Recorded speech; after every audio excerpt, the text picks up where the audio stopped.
Bom dia, boa tarde, boa noite. Sabe que eu gosto do digital? Porque eu sei que eu estou em todo lugar do planeta Terra e vocês estão me ouvindo. E a gente vai continuar falando sobre ancestralidade. Hã? Fala de novo. Eu não acredito que você não assistiu o episódio anterior. Então para esse e volta lá no vídeo anterior, onde eu falo de ancestralidade, para você poder continuar acompanhando o assunto. E se você não assistiu, é porque você não apertou o apoio do sininho lá, aperta o sininho para você ser comunicado. E vamos ao assunto, ancestralidade coletiva. Mas o que será que é isso? É assim, olha, Jung, né, ele veio com uma teoria que é muito verdadeira, porque é só você perceber o dia a dia, e por isso que eu sou tão apaixonada na psicanálise, né? Porque eu tenho uma psique, você tem, todo mundo tem, então quem quiser entender sobre a psicanálise, basta se auto-observar, ver como as coisas fluem, etc. E num determinado momento ele falou que existia, que foi quando ele complementou Freud. Estou falando muito contrário do que muita gente fala, porque de fato eles brigaram, mas brigaram porque tinham que brigar, porque senão Jung não podia se aprofundar mais.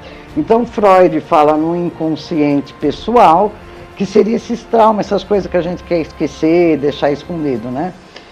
E Jung vem trazendo que a gente também tem o inconsciente coletivo.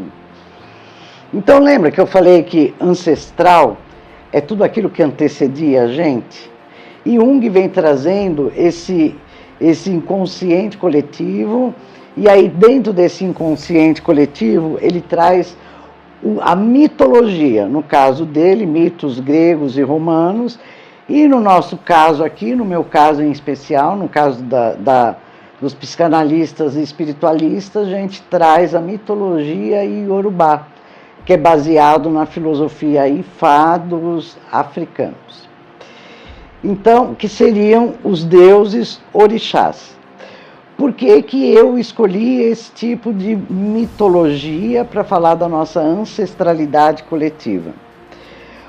Porque todos os mitos, né, e mitos são histórias falsas, verdadeiras, vamos dizer assim, passada de boca a ouvido. No caso dos orixás, os deuses, né, que eram os orixás, eram pessoas que viveram aqui na Terra e que num determinado momento se tornou Deus, se tornou orixá. Diferente dos gregos, romanos, que tinha lá o Olimpo, que estava no céu e etc., e nós aqui na Terra. Os orixás têm origem aqui na Terra, são muito ligados à natureza, são muito íntegros, pisam no tomate, as lendas, né, os mitos deles, as histórias deles conta muito as pisadas nos tomates que a gente dá e eles também deram, valorizam muito as mulheres, enfim. Por isso que a psicanálise e a espiritualidade, e eu vou falar para você que não foi de propósito, como tudo que eu faço acontece, entrou. E o que acontece nesses mitos que tem a ver com a nossa ancestralidade coletiva? Existe um poder maior que, se for comparado aos nossos 7 corpos, eu vou dizer que está até acima do átmico, né? Do corpo átmico, que seria, muita gente acha que é o último corpo, mas é o nosso último corpo, que é matéria também, mas é um outro tipo de matéria, mas ainda não é eu espírito, porque eu espírito sou só uma célula de um corpo maior, né? Esse mito, a lenda que traz, a história que traz, essa mitologia, ela vai reger a sua vida, você vai repetir a mesma história. Lembra que eu falei lá que da dor de papai e mamãe, que você tem igual, e etc e tal, e da humanidade? É a mesma coisa com essa ancestralidade coletiva. Então, vou dar um exemplo meu. Quando você vai numa casa de umbanda, ou num candomblé, ou ler búzio, ou jogar um tarô dos orixás, oráculos, e tem umas contas malucas que quem fez o curso de psicanálise sabe fazer, e eu também tenho um curso só de Odu, onde eu ensino fazer essas contas. Odu é caminho, tá? Só que nesse caminho passou alguns orixás. Ai, Márcia, que confusão você está fazendo. Aí eu sou confusa assim mesmo, amor, mas vamos lá, porque eu vou chegar na conclusão. E tem o curso de mitos também, né, que vai contar os principais mitos, mas para vocês entenderem essa força maior, é como se nós repetíssemos a história desse Deus, no nosso caso aqui, desse orixá. E nós repetimos inteirinha. Se eu vou a um jogo de búzio, pai de santo, qualquer dessas linhas espirituais, eles podem falar para você assim, a fala é, o seu santo de cabeça é. Mas não é assim que funciona, tá, queridinha? Ou queridinho, ou queridinho desse. Aí eu não sei falar isso. Agora, queridas pessoas, é assim que funciona. Nós, como eu falei, somos parte do todo. Esse todo é composto de tudo. Então nós temos a irradiação de todos os deuses, de todos esses orixás. Dependendo a fase, o momento que eu estou vivendo aqui, vai ter uma irradiação maior de um determinado orixá. Por isso que quando a pessoa vai jogar búzio numa pessoa, falam que o santo de cabeça dela é um, quando vai em outro pai de santo é outro, depois quando faz continha é outro, né? Por quê? Porque o único que pode saber o seu, que a gente chama de mito pessoal, que Jung chama de mito pessoal, é você. Porque a sua vida vai correr igualzinho àquele mito que você vive. E quem pode identificar qual é o seu mito principal é só você. Esse mito principal, ou essa fala, o santo de cabeça, significa justamente essa ancestralidade coletiva. Porque ele não rege só a você. As características que esse orixá te traz não são só suas, né? É de um monte de milhares de pessoas. Então eu vou falar um pouco do meu. O meu mito principal, o meu ancestral principal ligado ao divino é Oxóssi, que na Umbanda senta no trono do conhecimento. Oxóssi, como todo mundo sabe, não sei se é todo mundo que sabe, eu estou exagerando, sou exagerada mesmo, né? Bom, Oxóssi era um Odé, era um caçador, só que ele tinha uma única flecha. E um dia, as bruxas lá, que eram umas aves, que eu não lembro o nome, as Iamis, diz, a voz do além, como é que chama mesmo? As Iamis, lembrou-me a voz do além. Pousaram na árvore da tribo e criaram uma grande sombra e estava matando toda a plantação, toda a agricultura. O povo começou a passar fome, então os governantes chamaram os Odés, os caçadores. Chamou primeiro o Odé, o caçador, que tinha... eu estou contando by Márcia Marins, tá? Você vai no livrinho lá, pesquisa aí nas mídias e vê o mito certo, porque a minha versão é Márcia Marins, é simplificada. Chamou lá um caçador que tinha 60 flechas. O caçador gastou as 60 flechas e não conseguiu matar. Chamou o outro que tinha 33 flechas. Ele jogou as 33 flechas e não conseguiu matar. Depois chamou o outro de 20, nada. E foi chamando, até que sobrou um único caçador, que era Odé, que era Oxóssi, que ainda não era Oxóssi, tá? Ele só era um caçador, que no momento eu também não lembro o nome dele, que tinha uma única flecha, né? E a mãe dele foi consultar lá o Orumilá, falou, ó, mano, é o seguinte, estão chamando o último caçador que sobrou, é meu filho, ele é um excelente caçador, que por sinal era irmão de Ogum, e tinha aprendido a caçar com Ogum, que era um grande guerreiro. E acontece que meu filho só tem uma flecha, como é que eu faço? O que a gente pode fazer? Aí Orumilá falou, olha, faz assim, faz uma oferenda para as Yamis, ensinou ela lá o que ela tinha que colocar, e assim que as Yamis sentirem a oferenda, elas vão se abrir. Na hora que elas se abrirem, o seu filho joga a flecha.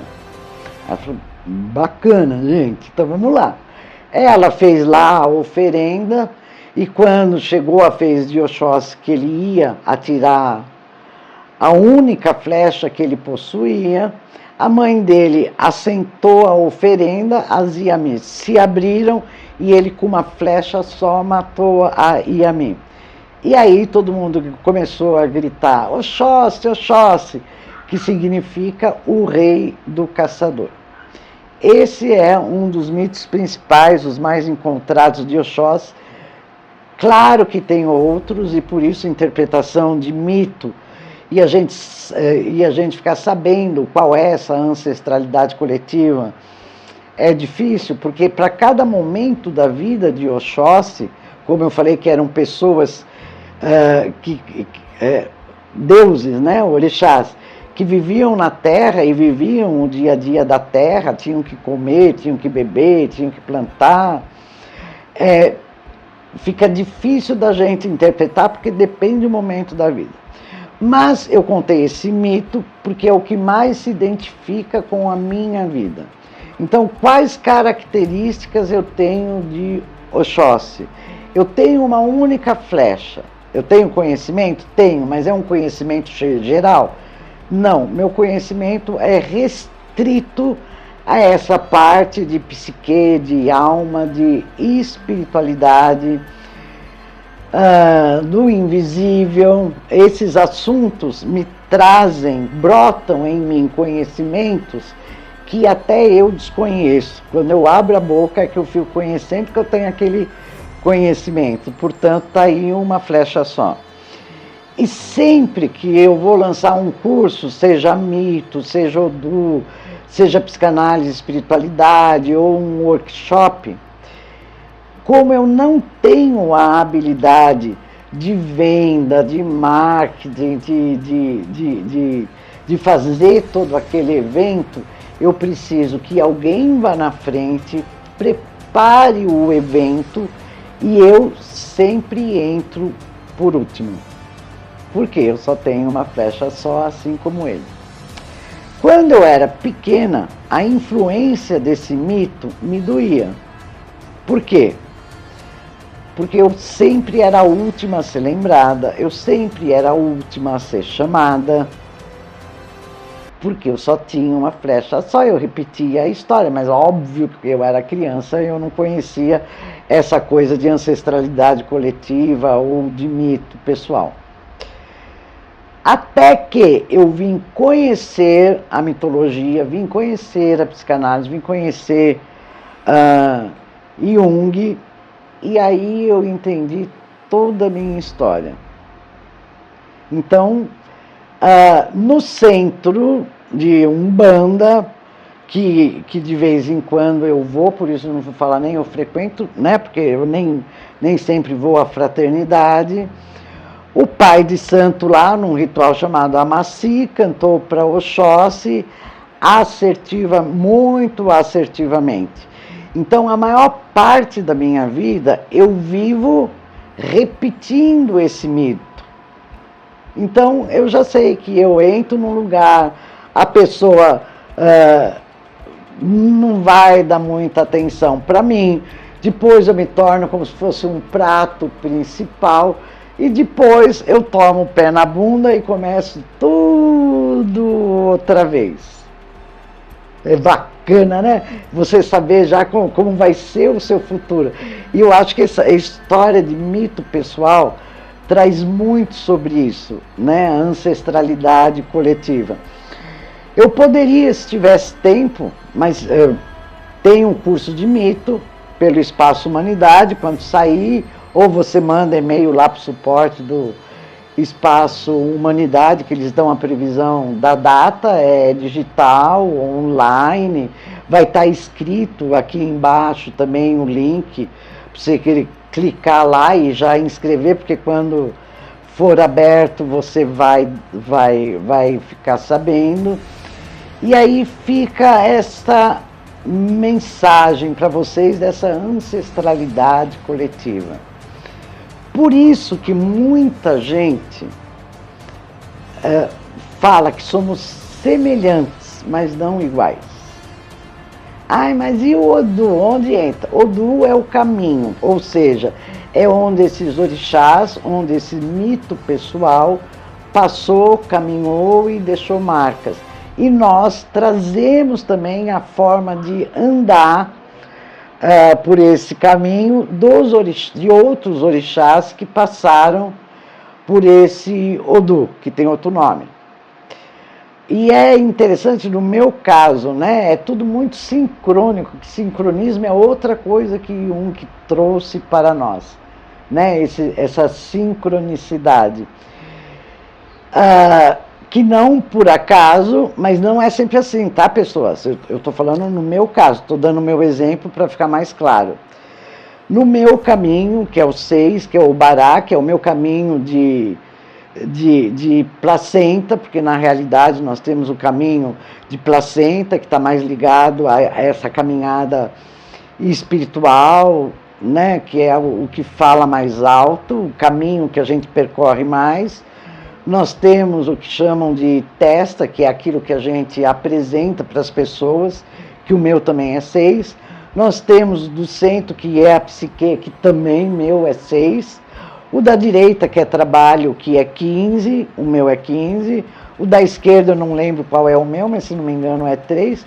E um na nuca ou no pé que trava. Então, forma uma cruz. E muita gente dessa linha espiritualista, mas que segue a religiosidade, faz essa cruz, vê o momento da vida que a pessoa está passando, e normalmente passa 2 ou 3 orixás por cada caminho, e fala, seu orixá é esse. Por coincidência, como falava, no meu caminho passou também Oxóssi, Logum Edé e Xangô. Por isso que eu tenho essa petulância de agora trazer essa espiritualidade para dentro da psicanálise tradicional e falar dessa ancestralidade coletiva e não tanto de inconsciente pessoal, porque dentro desse inconsciente pessoal tem esses mitos que nós vivemos. E eles também sincretizam com os mitos gregos, romanos, católicos, maias, porque na mitologia me parece que nós temos 16 mitologias diferentes. Eu escolhi a Iorubá justamente por isso, porque são seres que viveram aqui na Terra e pisaram no tomate antes de se tornarem divinos. Então a ancestralidade coletiva é esta força que nos impulsiona, que nos traz algumas características e principalmente nossos valores pessoais e a história de vida que nós repetimos até compreender. Falou, belezura do meu coração, marmita. Beijo, beijo, beijo.